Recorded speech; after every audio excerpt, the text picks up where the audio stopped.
ಶ್ರಾವಣಿ ಶ್ರಾವಣಿ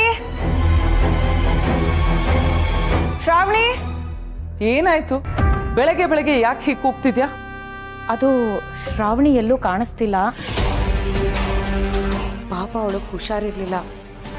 ಅವಳನ್ನ ಎತ್ಸೋಣ ಅಂತ ಅವಳ ರೂಮಿಗೆ ಹೋಗಿದ್ದೆ, ಆದ್ರೆ ಅವಳಲ್ಲಿರ್ಲಿಲ್ಲ.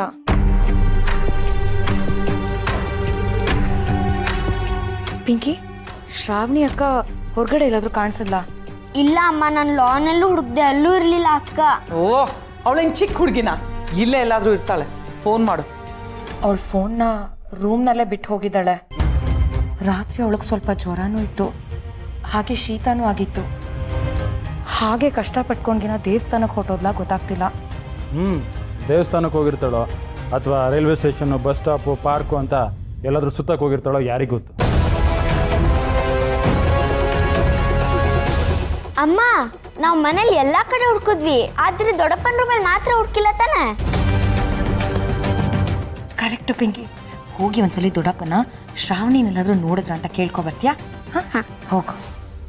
ವೀರು ಕಣ್ಮುಂದೆನೆ ಶ್ರಾವಣಿ ಓಡಾಡಿದ್ರೆ ಅವ್ನು ನೋಡೋದಿಲ್ಲ. ಇನ್ನು ಅವನ್ ರೂಮಲ್ಲಿ ಇರ್ತಾಳ. ಅವಳು ಈ ಮನೇಲಿ ಎಲ್ಲಿ ಬೇಕಾದ್ರೂ ಹೋಗ್ತಾಳೆ, ಆದ್ರೆ ವೀರು ರೂಮ್ಗೆ ಹೋಗೋ ಧೈರ್ಯ ಅವಳಿಗಿಲ್ಲ.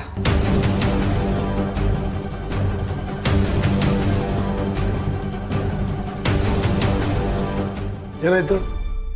ಯಾಕೆ ಎಲ್ರು ಗಾಬರಿ ಆಗಿದ್ದೀರಾ? ಅದು ಭಾವ, ಶ್ರಾವಣಿ ಮನೇಲಿ ಎಲ್ಲೂ ಕಾಣ್ತಿಲ್ಲ. ಅವಳಿಗೆ ಹುಷಾರ್ ಬೇರೆ ಇರ್ಲಿಲ್ಲ. ರೂಮಲ್ಲೇ ಮಲಗಿರ್ತಾಳೆ ಅಂತ ಅನ್ಕೊಂಡ್ರೆ ಅವಳ ರೂಮಲ್ಲೂ ಕಾಣಿಸ್ತಿಲ್ಲ.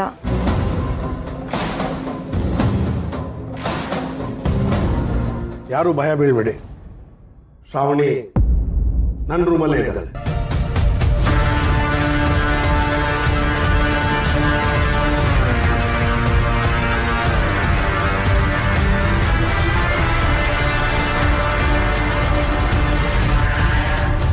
ಭಾವ, ನಿಮ್ ರೂಮಲ್ಲಿ ಮಲಗಿದಾಳಮ್ಮ.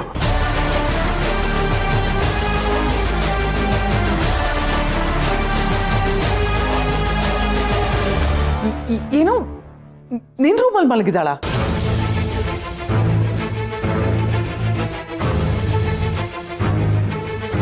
ಬರ್ತಾ ಬರ್ತಾ ಅವಳು ತುಂಬಾ ಹೆಚ್ಕೊಂಡ್ಬಿಡ್ತಾಳೆ. ಅಲ್ಲ, ನೀನು ಮುಂದೆ ಓಡಾಡೋದಕ್ಕೆ ಹೆದರ್ಕೋತಾ ಇದ್ಲು, ಈಗ ಅವಳು ನಿನ್ ರೂಮಿಗೆ ಬಂದು ಮಲ್ಕೊಂಡಿದ್ದಾಳ. ವೀರು, ಅವಳಿಗೆ ಏನೇ ಮಾಡಿದ್ರು ನೀನ್ ಸಹಿಸ್ಕೋತಿದ್ಯಾ ಅಂತಾನೆ.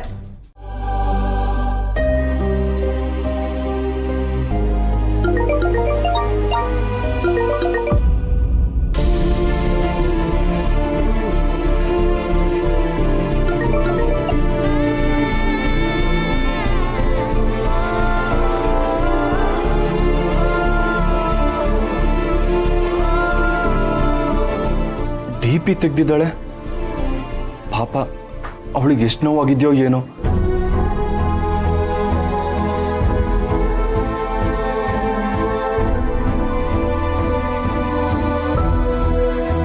ಆಸೆಯೇ ದುಃಖಕ್ಕೆ ಮೂಲ, ನಂಬಿಕೆಯೇ ನೆಮ್ಮದಿಗೆ ಶತ್ರು, ಪ್ರೀತಿಗೆ ಪ್ರತಿಫಲ ನೋವು ಕಣ್ಣೀರು.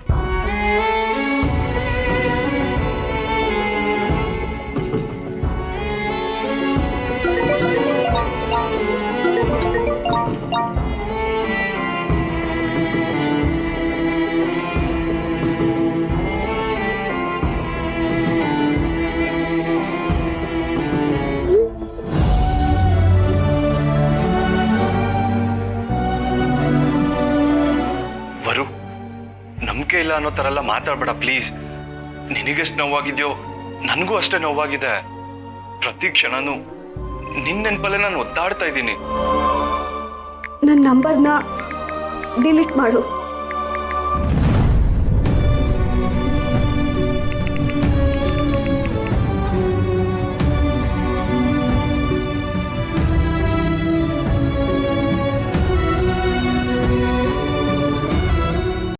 ಏನೋ ಟೈಪ್ ಮಾಡ್ತಾ ಇದ್ಲು, ಸ್ಟಾಪ್ ಮಾಡ್ಬಿಟ್ಲಲ್ಲ.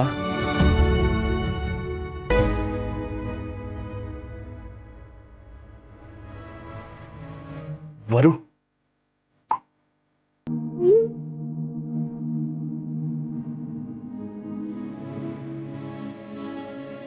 ವರು, ನಿಮ್ಮ ಮನೆಯವ್ರಿಗೆಲ್ಲ ಇಂಥ ಪರಿಸ್ಥಿತಿ ಬರೋದಕ್ಕೆ ನಾನೇ ಕಾರಣ. ಹೀಗೆಲ್ಲ ಆಗಬಾರ್ದಿತ್ತು. ನನ್ನಿಂದ ನಿಮ್ಮ ಮನೆಯವರೆಲ್ಲ ದುಃಖ ಪಡೋವಾಗಾಯ್ತು. ದಯವಿಟ್ಟು ನನಗೆ ಕ್ಷಮಿಸ್ಬಿಡು. ಒಂದೇ ಒಂದ್ಸಲ ನನ್ನ ಜೊತೆಗೆ ಮಾತಾಡು ಪ್ಲೀಸ್.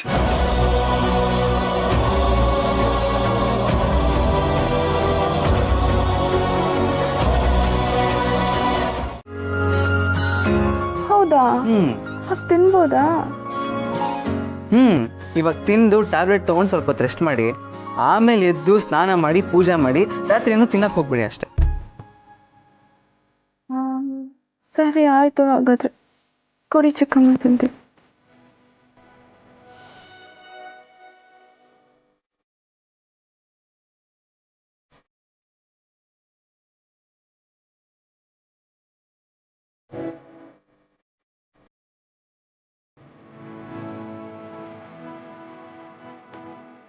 ಸುಬ್ಬು, ನಿನಗೂ ಹುಷಾರಿಲ್ವಾ?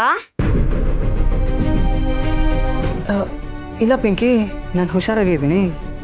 ಹೌದು ಸುಬ್ಬು, ಬಂದಾಗ್ಲಿಂದ ನಾನು ಕೇಳೋಣ ಅಂತ ಅನ್ಕೊಂಡೆ. ಯಾಕೋ ಒಂಥರ ಮಂಕ ಕಾಣ್ತಿದ್ಯಾ? ತಿಂಡಿ ತಿಂದ್ಯಾ? ಹುಷಾರಾಗಿದ್ಯಾ ತಾನೆ? ಏನಾಗಿಲ್ಲ ಮೇಡಮ್, ಹುಷಾರಾಗೇ ಇದ್ದೀನಿ. ಶ್ರವಣಿ ಮೇಡಮ್, ಬೇಗ ತಿನ್ಬಿಟ್ಟು ಆರಾಮಾಗಿ ಒಂದು ಸ್ವಲ್ಪ ಹೊತ್ತು ರೆಸ್ಟ್ ಮಾಡಿ. ಹೇಗೂ ಯಜಮಾನ ರೂಮಲ್ಲಿರೋ ಅವಕಾಶ ಸಿಕ್ಕಿದೆ, ಒಂದು ಸ್ವಲ್ಪ ಹೊತ್ತು ಮಲ್ಗೆದ್ದು ಆಮೇಲೆ ಒಂದು ಸ್ವಲ್ಪ ಹೊತ್ತು ಇಲ್ಲೇ ಇದ್ದು ಆಚೆ ಬಂದ್ಬಿಡಿ. ನಾನು ಹೊರಗಡೆ ಇರ್ತೀನಿ.